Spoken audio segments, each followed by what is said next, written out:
Bueno, hoy se me encomendó hablar de un tema muy importante que quiero que ponga mucha atención, porque tiene que ver con el apóstol Pablo.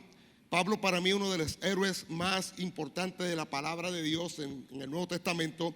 Yo lo leo, lo estudio, y la verdad que Pablo me impresiona tremendamente, porque así como era cuando era inconverso, que él perseguía a la iglesia, era una persona que continuamente perseguía a los cristianos, porque él pensaba que le estaba haciendo un favor a Dios, porque él decía que los cristianos eran como una plaga. Inclusive él participó de la muerte del primer mártir que hubo en la Biblia, que se llama Esteban, que murió apedreado. Ahí estaba Pablo disfrutando todo eso, y Pablo fue a buscar cartas de los principales de la sinagoga para seguir persiguiendo a los cristianos en Damasco.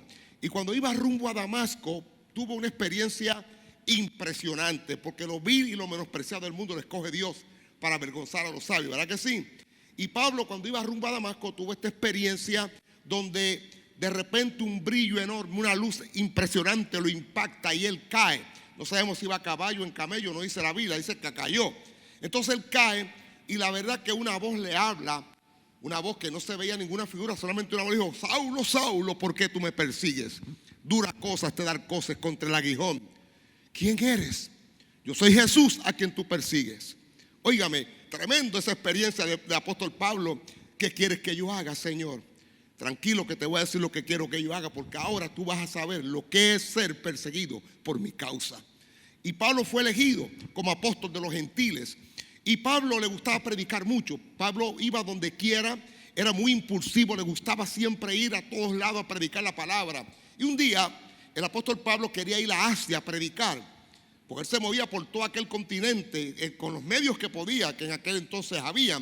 Y entonces Pablo quería ir a predicar a Asia, y estando él a punto de salir para Asia, Dios le dice: no, tú no vas para allá. En otras palabras, no es para donde tú quieres, es para donde yo te voy a mandar.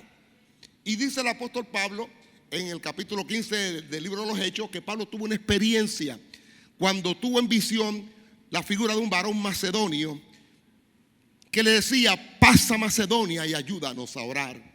Y Pablo entendió que era un llamado de Dios, una señal de Dios para él ir a predicar a Macedonia.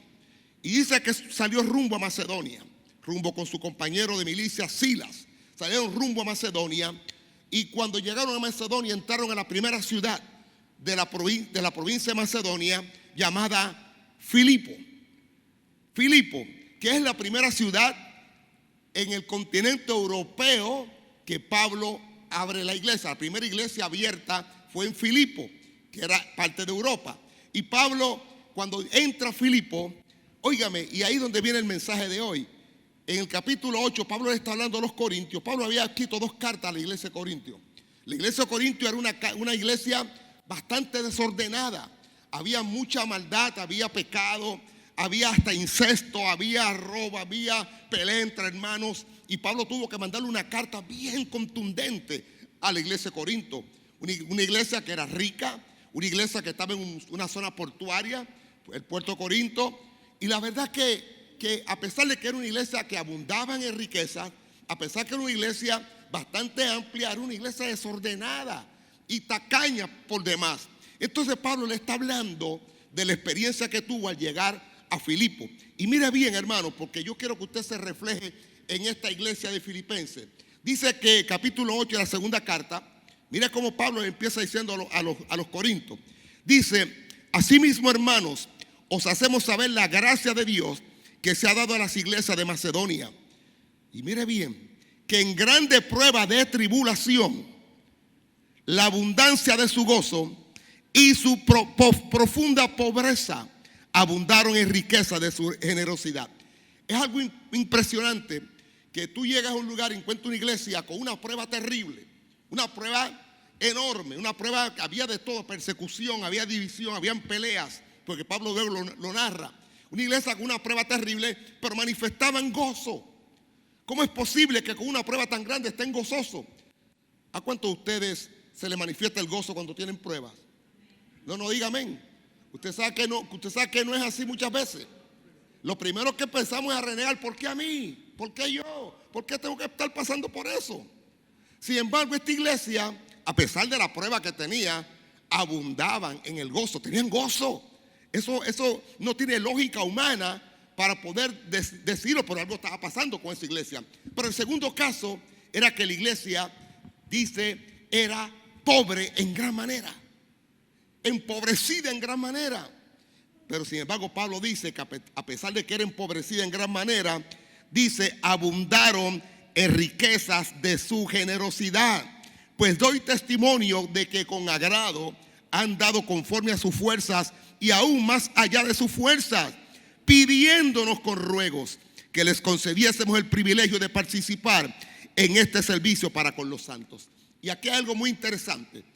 ¿Por qué le pidieron a Pablo con ruegos?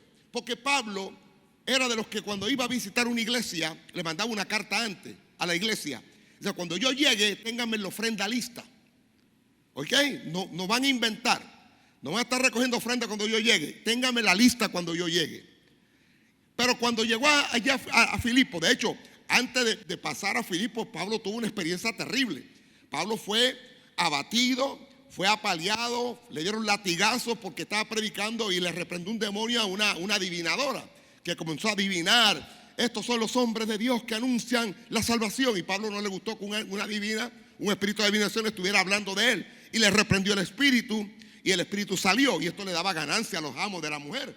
¿Por qué? Porque al adivinar pues ganaban dinero. Ahora dejaron de ganar. Y Pablo fue acusado, fue encarcelado, le dieron latigazo, entró herido a la cárcel, él y Silas. Pero algo sucedió tremendamente, porque el ejemplo comienza con los hombres de Dios. Pablo estaba dolorido, estaba azotado, estaba herido, estaba preso y solamente estaba predicando la palabra. Sin embargo, al entrar a la cárcel, dice que cantaba cánticos a Dios y alababa a Dios. ¿Cuántos de ustedes cuando están así apaleados, pisoteados, levantan su mano y alaban a Dios? No digan amén todavía, ¿ok? Porque usted sabe que muchas veces nuestra reacción es muy diferente. Y yo pregunto, cuando llegan esos momentos difíciles a tu vida, de prueba, tú tienes la virtud de levantar tus manos y decirle, gracias Señor, que aunque no entiendo lo que me esté pasando, te doy gracias porque tú sí lo sabes. Y nada, y te gozas en el Señor. Y eso hizo Pablo. ¿Y qué pasó? Bueno, el Señor obró, hubo un terremoto, se abrieron las puertas de la cárcel, las cadenas cayeron, que el carcelero pensó que se habían escapado porque la encomienda era, no me los dejes salir, que esta gente son peligrosas. Y él pensó que se había escapado y se iba a matar. Y Pablo dice, no lo hagas, aquí estamos todavía. Y eso provocó, óyelo bien, que el carcelero se convirtiera a Cristo, él con toda su familia. O sea, un testimonio que cuando tú realmente puedes alabar a Dios en medio de la escasez, de la pobreza, de manifestar gozo cuando están pasando circunstancias en tu vida, es testimonio real y viviente a los seres humanos que no conocen a Dios. Porque algo raro tú tienes, porque aún en prueba y en dolor estás alabando a Dios. Sin embargo, él le transfirió eso a la iglesia de Filipo, una iglesia empobrecida, pero abundaban en el gozo. Una iglesia empobrecida, pero abundaban en la riqueza de su generosidad. Porque Pablo parece que cuando lo vio empobrecido, le dijo, no tienen que ofrendar, no me ofrenden, no se preocupe, porque lo vio que estaban en escasez. ¿Y qué le dijeron ellos? No, un momentito, no.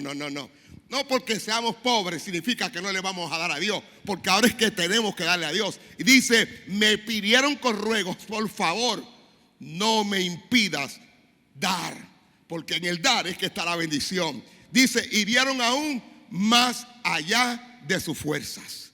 Más allá, o sea que abundaron, dieron ofrendas de sacrificio, que es lo que más levanta a Dios de su trono para bendecirte abundantemente.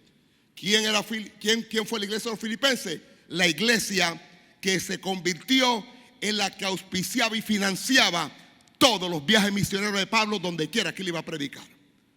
Se convirtió en una iglesia auspiciadora, una iglesia generosa, porque sabía lo que valía predicar la palabra. Y comenzó a auspiciar a Pablo en todo momento. Y por eso viene la carta a los filipenses, que es algo maravilloso.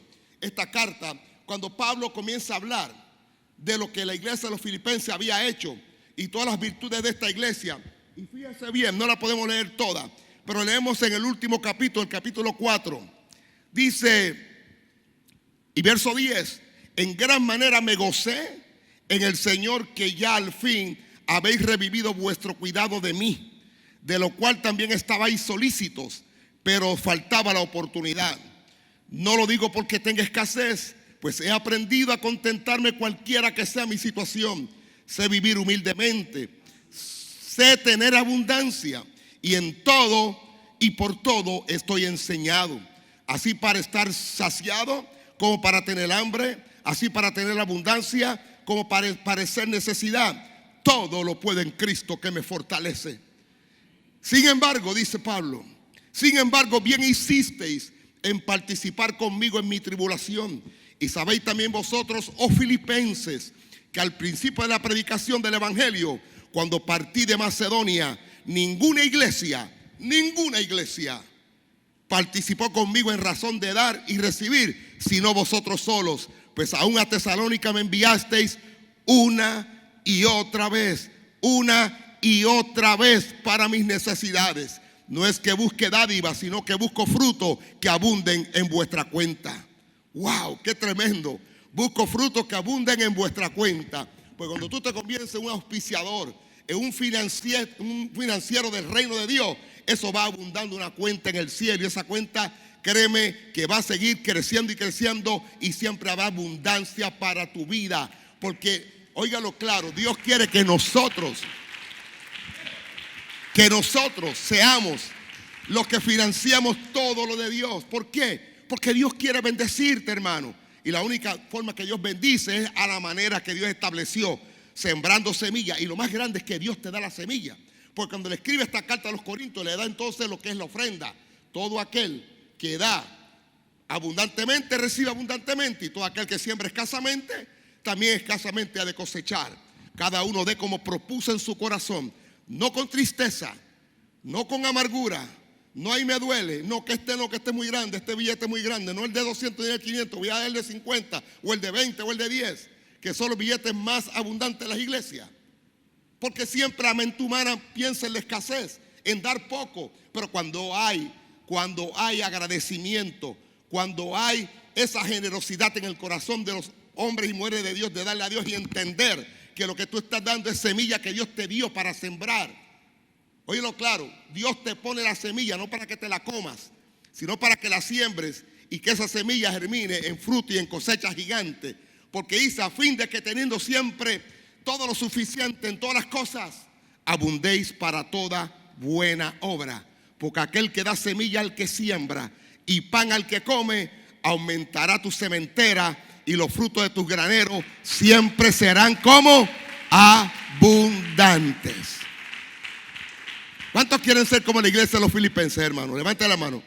¿Cuántos quieren? No me la levante por fuerza. ¿Cuántos realmente quieren ser como la iglesia de los filipenses? Que nos convirtamos en auspiciadores, que nos convirtamos en financiadores del reino de Dios. Porque eso es lo que Dios quiere. Dios no quiere que la iglesia vaya a un banco a pedir un préstamo para construir un templo. No, Dios no quiere eso. Conozco muchas iglesias. Conozco muchos pastores que hicieron eso porque la iglesia no financiaba, y los templos le fueron reposeídos por los bancos porque no podían pagar. Qué triste que vaya un banco a quitarte una iglesia. ¿Verdad que sí?